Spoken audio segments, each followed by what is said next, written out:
Bună ziua frumoși mei dragi! Bine ne revedem, dragii mei! Astăzi vom face etalarea despre de toate, așa cum v-am spus în ultima etalare, bine, antepenultima. Astăzi vom vorbi despre iubire, bani și sănătate în același video, da? Vom începe, bineînțeles, cu cei care aveți o relație, să vedem care e atmosfera sau care este energia din punct de vedere sentimental în această perioadă, iunie-iulie, pentru că deja suntem la jumătatea lui iunie. În descriere veți găsi minutul exact pentru fiecare dintre voi și pentru categoria cu bani și sănătate, bineînțeles. Hai să vedem, începem. Dați așa să-mi trag masa un pic mai aproape, că parcă e cam departe de mine.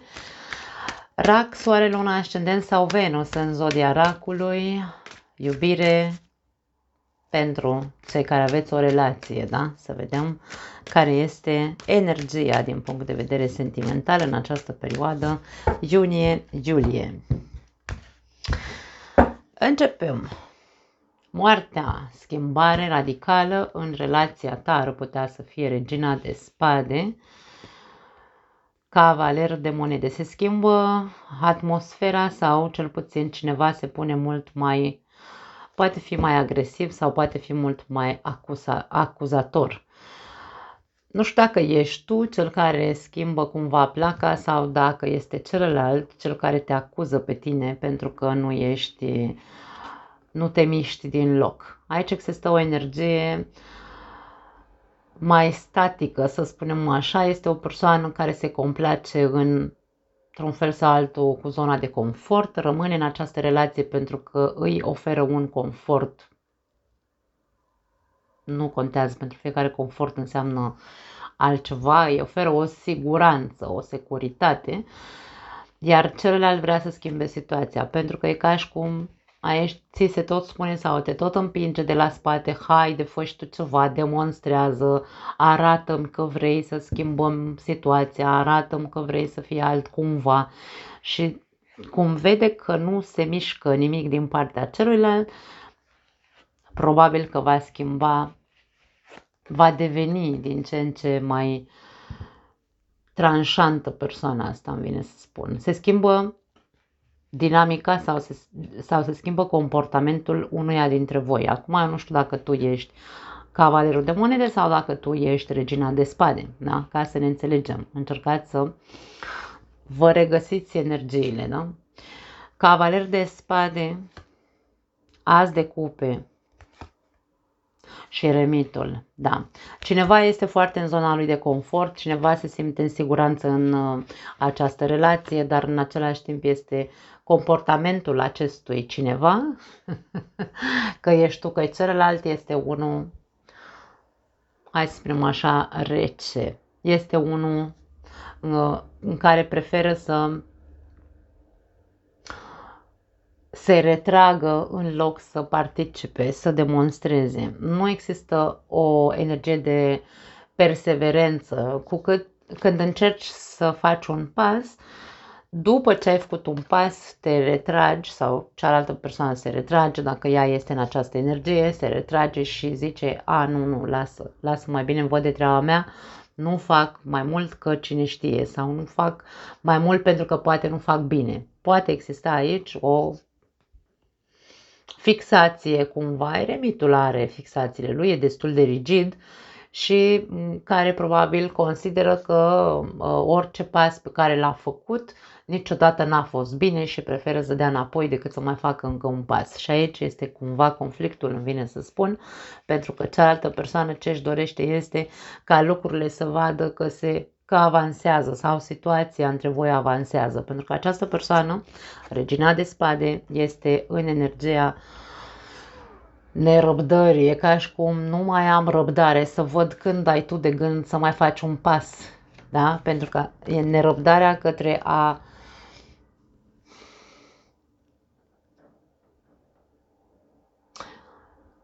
reînchega, îmi vine să spun, relația, a reaprinde, nu flacărea, ci cu adevărat iubirea aici.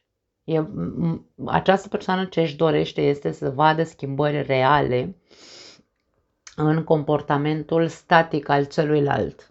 Da. Pentru că acele schimbări reale vrea să vadă că sunt către a îmbunătăți această conexiune, între a face ceva bun pentru relație. Nu, persoana asta nu se pune sau nu se va pune în această perioadă să schimbe tactica sau să fie mai critică sau mai acuzatoare cu celălalt care doarme în papuci, cum s-ar zice, nu de florile mărului, ci pentru că intenția acestei persoane este să se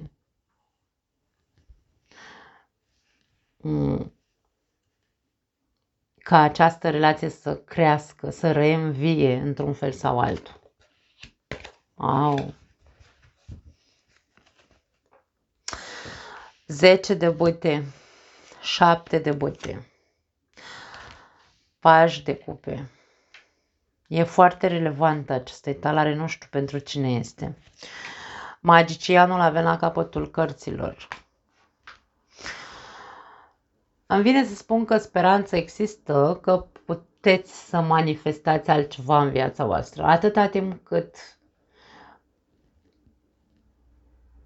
vă folosiți, îmi vine să spun, toate armele din dotare care să poată aduce creștere în această relație, atunci se poate produce un miracol într-un fel sau altul. Dar dacă aici vorbim despre unul, da, am spus că e foarte relevantă și de aia insist aici.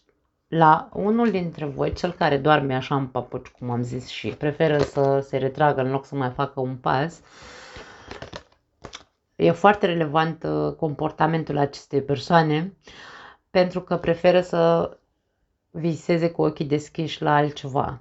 Preferă să spună, poate spune lucruri frumoase aici, sau poate, da, mai aduce un cadou, o bomboană, o floare, o ceva, din când în când, este mai atent, să zicem așa, dar în același timp, în afară de asta, nu demonstrează altceva. Și aici, ca și cum se retrage, preferă cumva să nu facă mai mult, nu știu dacă e neapărat că preferă, ci pentru că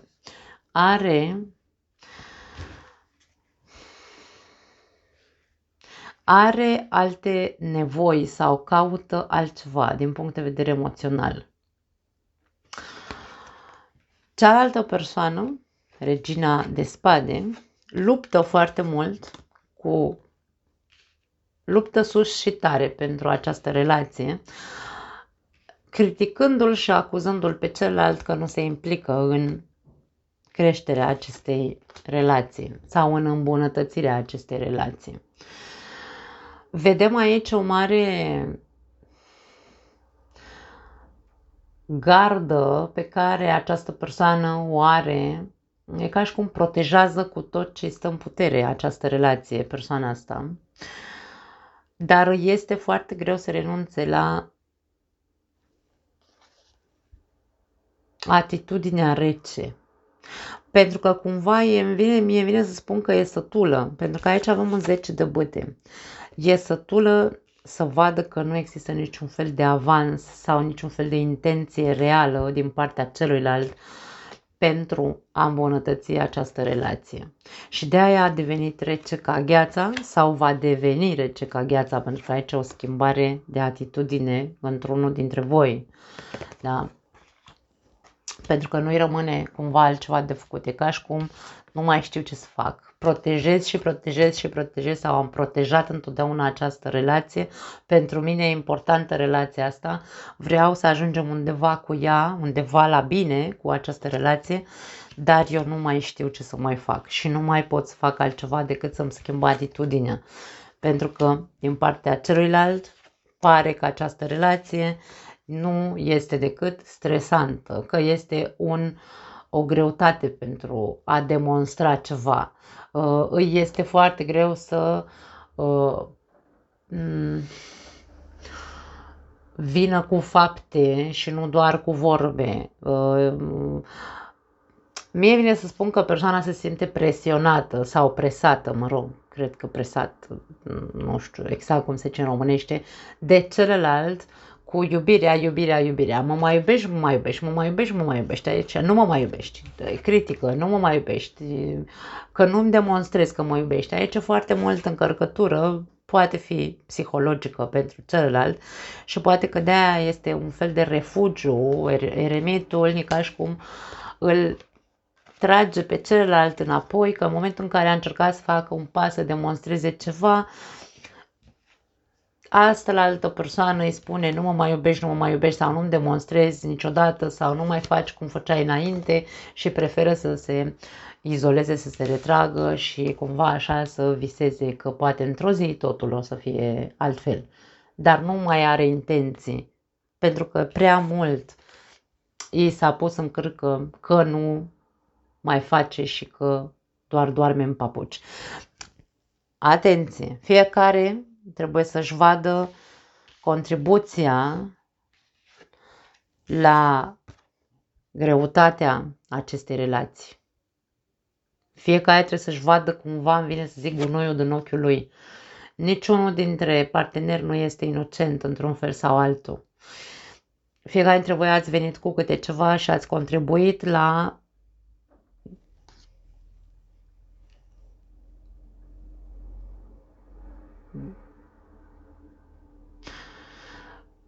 greutate, nu pot să zic altceva. De ce nu mai merge treaba în relația voastră? Pentru că iubire există sau intenția să se repună pe picioare relația există. Care e bagajul fiecăruia dintre voi? Cu ce ați contribuit? Că nu vorbim acum cine e vinovat, nu căutăm un vinovat. Căutăm să ne trezim ca să vedem, pentru că moartea vine să ne zică fă o introspecție profundă. Eremitul la fel, faceți o introspecție profundă în cât ați oferit fiecare dintre voi, cu ce ați venit, cu reproșuri, cu bagaj de nu mă mai iubești sau nu mai îmi demonstrezi sau nu mă mai caut sau nu mai faci și mie un cadou, nu știu, cu ce a venit fiecare dintre voi în această relație în ultimii ani sau în ultima perioadă, ca să puteți, dragii mei, să ajungeți să vedeți, să acceptați participarea fiecăruia dintre voi și să fiecare dintre voi să facă schimbarea care trebuie făcută la el însuși, pentru că această relație să devină din nou una în care să existe iubirea și conexiunea dintre voi. Despre asta e vorba. Și atunci, bineînțeles, se produce miracolul. Dacă nu facem nimic și nu conștientizăm și nu vedem să-și vadă fiecare gunoiul din ochiul lui, atunci aici e ca și cum magicianul ne zice că ne păcălim. Da. Magicianul ce înseamnă? Iluzie. Ne păcălim că o să fie bine cândva, dar acel cândva nu știm când va fi. Atâta timp cât nu facem niciun fel de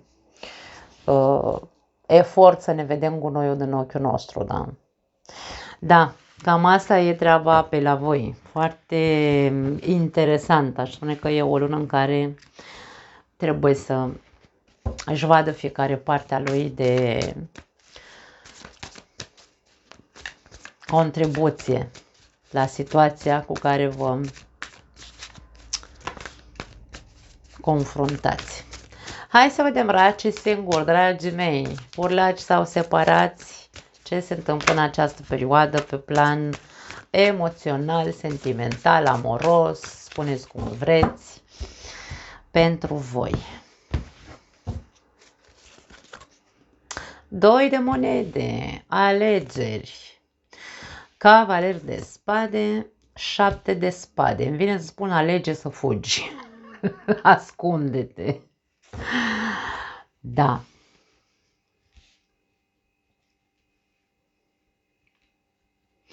Pentru unii dintre voi poate aveți de ales între 2 persoane și una dintre ele este foarte grăbită așa. Ea vrea acum să se întâmple ceva. Dar este cumva, mie vine să spun că e cusut cu ața albă. Persoana asta, indiferent cât de mult și-ar dori cumva să meargă mai repede sau să avanseze într-un fel sau altul ceva între voi, este doar un soi de manipulare pentru a te, nu știu, poate vrea doar o noapte nebună cu tine și cam atât, nu vrea să ne spună altceva, da? E pentru că e pe repede înainte persoana asta. Și aici ni se spune fugi de persoana asta. Dacă vorbim despre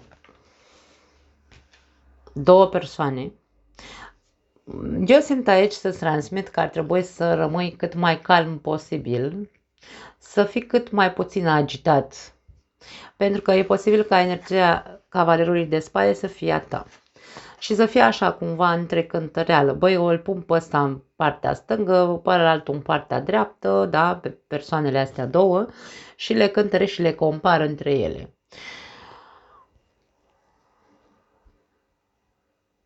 Vezi să nu te păcălești, îmi vine să zic.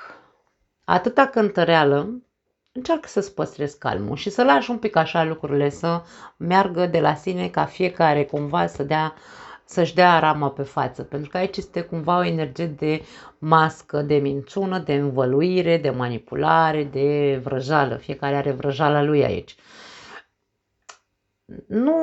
Nu intra în jocul agitației, îmi vine să zic. Rămâi cât mai echilibrat posibil. Nu compara aceste două persoane între ele, pur și simplu lasă să vezi ce le poate capul. Interesante mesaje. Hai să vedem mai departe. Cavaler de cupe. Ia uite cum a apărut și al doilea. Soarele și forța. Ok, eu pe tine te văd într-o energie bună, îmi vine să spun. Eu te văd așa cumva, nu știu dacă neapărat nepăsător, dar e vorba despre... Băi, îmi pare bine că atrag atenția atât de mult. Nu la unul, ci la două persoane, da. Nu la una, pardon, la o persoană, ci la două persoane. Și e ca și cum tu stai cumva în umbră, controlezi exaltarea asta pe care o simți, fericirea asta și mândria asta așa cumva solară, nu? În care ego-ul tău e foarte satisfăcut și zice, hai să bat picioarele. Nu doar unul să ține după mine, doi. E foarte, îmi vine să spun, gratificant pentru tine, nu știu dacă e corect cuvântul în românește, dar ego-ul tău se alimentează foarte mult din bătălia acestor două persoane, pentru că sunt două persoane care fiecare dintre sunt foarte diferiți, dar amândoi încearcă să-ți demonstreze ceva, dar mie vine să spun că amândoi au o conexiune aici cu o măscuță. Niciunul dintre cei doi nu sunt în totalitate, nu este în totalitate sincer. Au aici un interes către tine. Nu știu dacă interesul este doar o noapte romantică, cum e ăsta aici, sau dacă e doar așa, vreau să-mi demonstrez că cuceresc persoana asta, sau vreau neapărat să am ca un fel de pariu, pun pariu cu prietenul meu că o cuceresc pe exulească. Și aici ăsta este foarte competitiv, așa, și foarte macho alfa, și ăsta altul e mai un Don Juan, ăsta e mai finuț, așa, ăsta vine așa subtil, vine cu povești nemuritoare la ureche, e un Don Juan care știe poezii. Da. Să mai râdem un pic, da? Să ne destindem aici. E vorba despre, mie îmi place de tine, că te văd foarte satisfăcut în ego-ul tău și asta e foarte ok. Hai să vedem. As de spade, cade masca cu asul de spade. Rege de bâte, apare a treia persoană și drăgostiți. Foarte interesant. Justiția. Măi, dragii mei dragi, ați pus inimile pe jar aici la alte persoane. Mie vine să spun că vorbim aici despre alegeri, vrei, nu vrei, aici tu în această perioadă trebuie să alegi, pentru că apare al treilea pretendent aici sau pretendentă care îți atrage atenția. E ca și cum doi se ceartă și al treilea câștigă aici, da? Va trebui să alegi și probabil că vei alege dintre ăștia doi niciunul și vei alege un al treilea. A treia persoană este o persoană pe care mie vine să spun că tu o cunoști, nu neapărat că o cunoști bine sau poate ai o conexiune, o afinitate. E cineva care ție ți atrage atenția sau ți-a atras atenția de ceva vreme Dar probabil că nu s-a înfiripat altceva decât e un fel de magnetism aici între voi. Poate că, de ce nu, aici vorbim de o persoană sexy, vorbim despre o persoană matură, care are așa cum să spun, o prezență din aia de umple camera, umple sala doar când apare, da? Și aici e vorba despre, băi, persoana asta e persoana care eu mi-o doresc. Ăștia doi păcălici, ăștia doi așa, cumva, sunt așa ca să-mi umfle mie ego-ul, da? Să mă simt bine în centrul atenției, dar pe mine mă atrage altcineva. Nu știu dacă deja cunoști persoana asta. Pentru unii dintre voi ar putea să fie că deja există o anume atracție, dar e vorba și de o atracție mentală. Nu e vorba doar despre faptul că omul ăsta sau, mă rog, persoana asta, femeie, bărbat, nu contează, arată foarte bine sau are această prezență de alfa, nu? Când intră într-o cameră. Aici e vorba despre și atracție mentală și foarte inteligentă, creativă persoana asta, nu știu. Emană așa de toate. Și aici atracția între tine și persoana asta este în mai multe feluri. Nu este doar sexuală, nu este doar intelectuală, este pe mai multe planuri. Aș spune că este persoana pe care o vei alege sau persoana cu care, probabil, într-un fel sau altul, ceva se va înfiripa. Vei avea o discuție, ca și cum așa o discuție din aia foarte deschisă între două persoane mature, adulte, da? Doi adulți, în care ne punem așa și ne deschidem și vorbim cu cărțile pe masă aici, cu asul de spade și spunem, băi, mie îmi place asta la o persoană, mie îmi place, celălalt zice ce îi place și așa mai departe și e ca și cum niciunul dintre voi nu mai caută aventuri sau nu mai caută, cum să spun aici, nu vorbim nici despre că fiecare dintre voi căutați o relație stabilă, atenție, nu vorbim despre asta. Vorbim despre persoane foarte sincere care își vorbesc cu sufletul deschis și spun vreau o relație fără compromis în momentul de față, că este doar o aventură, nu contează, important e că aici feeling-ul există între voi doi, se aprinde ceva destul de profund între voi doi, pe mai multe planuri, după cum am zis, nu doar fizic, și sinceritatea este una foarte,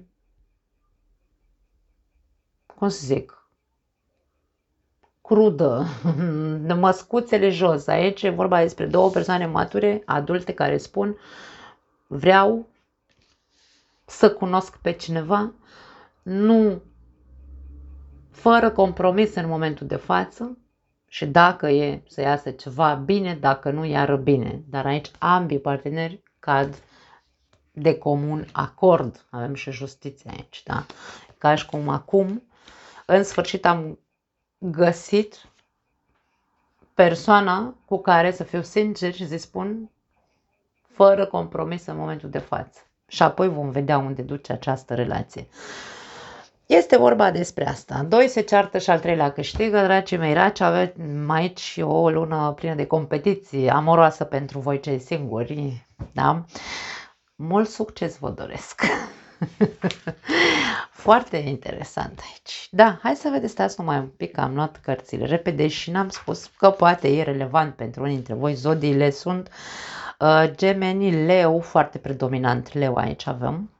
Berbec sau Săgetător ar putea să fie și Balanță pentru alții dintre voi. Da, interesant. Ok, trecem la bănuți și sănătate pentru perioada iunie-iulie.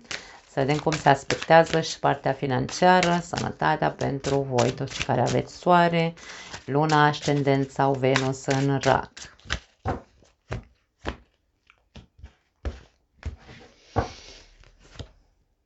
Împărăteasa, wow! Rege de bâte, 4 de monede.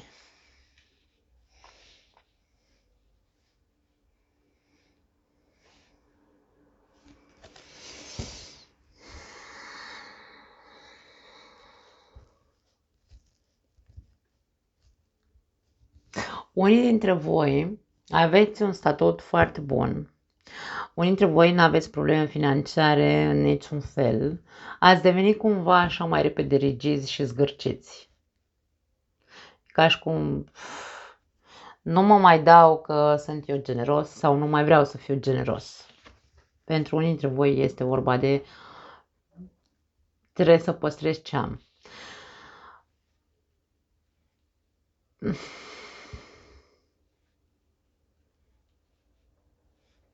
Unii dintre voi, atenție că v-ați afundat prea mult în zona de confort. Parcă nu se mai întâmplă nimic interesant în viața voastră din punct de vedere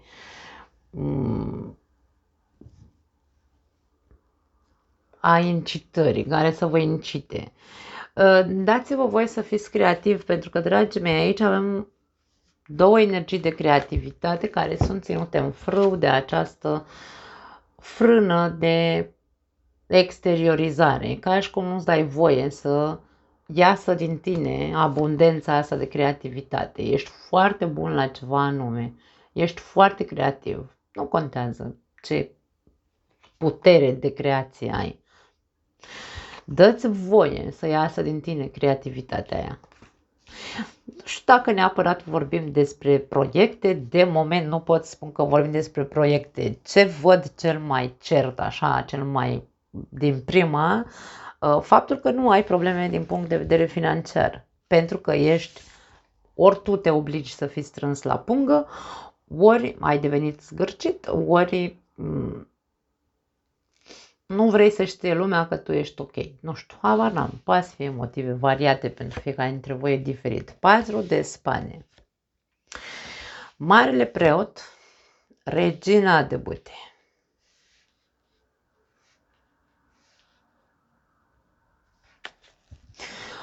Eu cred că unii dintre voi aveți într-adevăr un proiect, dar încă nu l-ați... Nu că... Cred că nici n-ați vorbit cu nimeni despre ce vă trece vouă așa prin minte să faceți.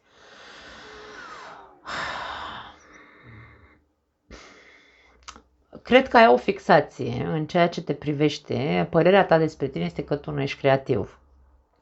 Părerea ta despre tine este că tu trebuie să ai ceva palpabil. E ca și cum eu trebuie să am un loc de muncă. Nu-mi permit eu să fiu creativ. Nu-mi permit eu să visez, să trăiesc din ceea ce eu mi-aș dori să creez sau din ceea ce îmi trăznește mie capul. Este cumva o nepermisiune. Tu nu-ți dai voie aici. Nu-ți dai voie. Pentru că nu crezi în tine. Eu asta simt aici să-ți transmit. 9 de bâte. 7 de spade. 5 de spade. Dar de ce te autosabotezi atâta? 8 de bâte. Eu cred că tu ai un potențial imens. Și când zic imens, e imens. Cu Împărăteasa, prima carte, ce zace în tine, tu nici măcar nu poți să imaginezi cât ești de creativ. Ce se întâmplă este că probabil, din punct de vedere tradițional, nu ți s-a permis niciodată, întotdeauna ți s-a tăiat aripile, ca și cum ți s-a spus întotdeauna în copilărie, poate aici avem figura familiei, să zicem așa, a tradiției. Ți s-au tăiat aripile. Când visai tu și vroiai să, nu știu, scrii o carte, de exemplu, da, sau să pictezi un tablou, sau să faci ce-o fi, nu contează. Sau tu ai spus întotdeauna, eu vreau să fiu psiholog. Poate fi și asta și ți s-au tăiat aripile aici. Nu ți-au dat voie să fii. Și de atunci tu te tot autosabotezi, tu nu crezi în tine, tu nu crezi că ești o persoană capabilă să fie un bun psiholog, nu crezi că poți să creezi, nu știu, conținut pe YouTube dacă vrei, da? Este vorba despre această frână. Acum,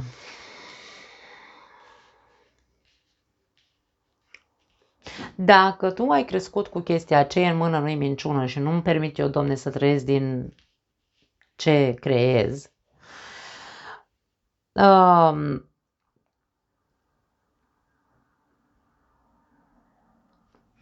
ești sau ai un job dar ai un job în care suporți foarte multe lucruri de la alte persoane.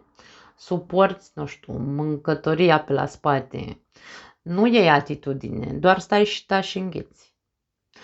Invidiile celorlalți. Și tu stai și le suporți. Deci aici vorbim despre a suporta niște comportamente a altora într-o instituție unde ce e în mână nu e minciună. Poate vorbim, de ce nu, pentru unii dintre voi și despre, nu doar despre colegi de muncă, putem să vorbim despre figuri de autoritate, șefi foarte impunători, foarte agresivi verbal aici cu regina și regele de bâte, care profită, da, avem aici profitorul, care profită de pe urma faptului că tu stai și suporți și te extenuezi, dai tot ce ai mai bun în tine pentru locul ăla de muncă și iei de tot. Aici un fel de, nu știu dacă neapărat sclavie, dar e un fel de un profit din ăla pe față. Profită de tine pe toate părțile și de toate culorile. Optul de bâte ne spune că vine să spun că ești pe punctul de a primi niște, nu știu, informații, mesaje cumva despre ce? Despre o altă firmă sau un alt contract de muncă sau despre o colaborare, cineva vrea să se asocieze cu tine, nu știu, pot fi conotații de genul ăsta. Deci aici avem o altă persoană care probabil în curând se va pune în contact cu tine să-ți propună o colaborare, un alt loc de muncă sau o asociere, după cum am zis. Optul de bâte e ca și cum îți spune deschide-te, poți să ajungi foarte sus. De ce nu îți schimbi concepția că ce e în mână nu e minciună, nu e tocmai, nu știu, real în momentul în care tu stai și suporți anumite tratamente din partea unor persoane care doar profită de pe cărca ta. Da. Că zice mama și tata, stai mama acolo, indiferent cât e capul, cum zice, capul plecat, sabia nu-l taie, dragi mei, hai să fim serioși. Să fim serioși, că doar tu știi ce suferi acolo, doar tu știi dacă poți să dormi noaptea să te relaxezi. Tu nu te relaxezi, tu ești în tensiune tot timpul acolo. Și asta, trecem la sănătate acum ca să vedem contextul întreg, asta nu face decât să te, cum spun, să fii din ce în ce mai neatent, pentru că atâta stres și atâta corvoadă cât încerci să faci față, este prea mult stresul, prea mult profitul celorlalți asupra energiei tale, încât tu nu reușești să te recuperezi de pe o zi pe alta. Trăiești tot timpul în acest stres. Mâncătorie, după cum am zis aici, pot fi bârfe, pot fi, nu știu, nu neapărat acuzații, dar e vorba despre un comportament autoritar și ca și cum ți se spune niciodată nu o să te lăsăm să pleci de la firma asta, da? Cineva ține strâns aici de tine doar pentru că știe că are ce să tragă de pe tine, ca să mă înțelegi, da? Dar autoritatea este, egoismul există în persoana asta pentru că se gândește doar și doar la firma ei, de exemplu. Și asta nu face decât pe tine să te lase din ce în ce cu mai puțină vlagă în tine aici, 4 de spade, da. Deci, sănătatea se vede afectată dacă tu nu iei atitudine. Împărăteasa fiind prima carte, pe parte de sănătate, ne spune că ai o sănătate slăbită în momentul de față, dacă nu te impui și nu pui niște norme, niște frâne și niște reguli acestor persoane, indiferent cât sunt ele de figuri de autoritate. E ca și cum ți se spune, luptă pentru binele tău psihic și fizic. Cam asta. Tu ești, hai să zicem că, indiferent că ți se recunoaște sau nu ți se recunoaște valoarea, tu ești o persoană foarte de bază în firma la care lucrezi. Dacă nu lupți și nu pui aici frâne, să nu neapărat doar să ți se recunoască poziția asta, ci pur și simplu să spui punct, gata, ajunge, v-am lăsat să mă hăituiți, să vă mă pune să muncesc 15 ore în loc de 8. Nu știu, aici e vorba de reguli și norme. Îl avem aici pe tata care vine și se impune, tata, nu tata fizic, ci tatăl tău. Tu ești tatăl tău, tu trebuie să faci de tată pentru tine, să te protejezi. Marele preot înseamnă protecție. Dacă eu conștientizez că sunt o persoană foarte valoroasă, nu las să-și bată ăștia joc de mine, mă impun, pun niște reguli și norme și dacă n-am cu cine să mă înțeleg pentru că sunt persoane egoiste cu care n-ajung la niciun fel de pact, nu-mi rămâne altceva decât să mă deschid către altceva și aici avem, e la colț, o altă ofertă, dragii mei, pentru voi. Despre asta e vorba aici. Da. Dacă vorbim aici despre faptul că ai niște proiecte, dar nu îndrăznești să investești, pentru că ți-e frică aici, 4 de monede, nu vrei să pierzi bani, nu vrei să pierzi statut, nu vrei să ți-e frică într-un fel sau altul, poate că nu e rău să-ți fie un pic frică, pentru că aici avem o conotație de înșelăciune sau de, într-un fel sau altul, păcăleală, să nu cumva să cineva de încredere ar putea să fie. Poate fi un prieten, o prietenă, da. Poate să te tenteze într-un fel sau altul sau să spună, băi, dar tu ai bani, de ce nu investești în, nu știu, X, Y, Z? De ce? Ascultă-ți. Aici la voi merge, ce e în mână nu-i minciună, da?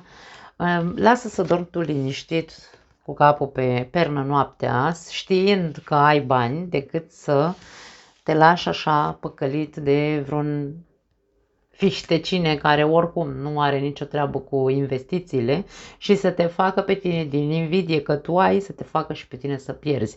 Aici e o conotație de păcăleală, da? Persoane false care încearcă cumva să zică că tu poți, dar mai bine nu te băga. Cam asta este ideea. Poate fi ceva legat de internet. Poate zice, da, investește și tu în bitcoin-uri, nu știu. Acum că e mai la modă asta cu bitcoin-urile. Dar e ca și cum vezi de treabă. Nu investi nimic în momentul de față în, cel puțin nu în lucruri pe internet. Sau fii strâns la pungă, vezi să nu fie exces, să te autosabotezi singur aici, da, să fie exces de din impuls, să zici că îți dai niște capricii și te bagi pe pagini de internet și cumperi la greu o grămadă de lucruri. Aici e vorba despre a fi stăpân cumva pe tine, să nu cazi în laturile astea alte, da? Da. Despre asta e vorba, dragii mei. Voi trebuie să puneți piciorul în prag pentru că sănătatea este precară din cauza ceea ce suportați de la alții. Indiferent că vorbim că e la locul de muncă sau indiferent că vorbim despre tensiune în familie, în casă la tine, cu părinții, cu partenerul de viață, cu copiii, nu contează unde e tensiunea. Pe tine te consumă pentru că persoanele astea nu fac decât să îți pună ție în cârcă că tu trebuie să faci aia și tu trebuie să faci aia și sistemul tău nervos nu mai poate, colapsează. Da? Așadar, pune piciorul în prag și fii autoritar față de cei care nu fac decât să tragă pe tine, pe sănătatea ta. Cam asta e ideea. Nu mai am altceva. Vă pup. Ne vedem data viitoare. Ciao.